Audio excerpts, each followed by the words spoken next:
Ground project gravity assisted pulse motor update. We've completed assembly of, well, actually had to reassemble it into a new rack mount that'll accommodate the current device.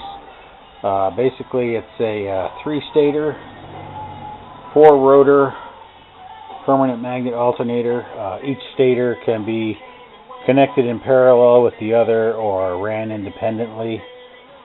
So, we got the terminal lugs here. Again, this is a prototype. It's very high internal resistance, so it'll produce a high voltage, no load voltage at a low RPM, and but it'll have very small current. The other downside is because of the high internal resistance, it'll have a very high I²R loss. Some people refer to it as copper loss at the stator or stator loss, and it manifests itself as heat. So the higher the RPM, the hotter these things will actually get.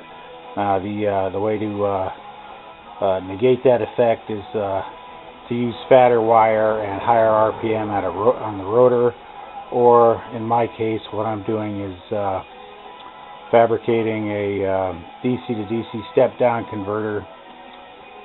So it'll convert the high voltage, low current to a lower voltage with higher current, and basically greatly reduce the stator loss or the copper loss at the stators.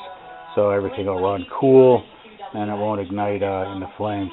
Again, this is very poorly fabricated. It was just a quick job to, for research purposes or experimentation purposes. The air gap's not the greatest. Closer you get the air gap, the higher current output you'll have. But again, this is just a quick fabrication for experimentation. So just at a very low RPM, I'm getting like around 60 volts. If I increase the RPM, it'll go over 100. There's 140, 150, 160, 170, so I'll give you an idea of what the open no-load voltage is. Single stator resistance is approximately 690 ohms, so yeah, that's really high.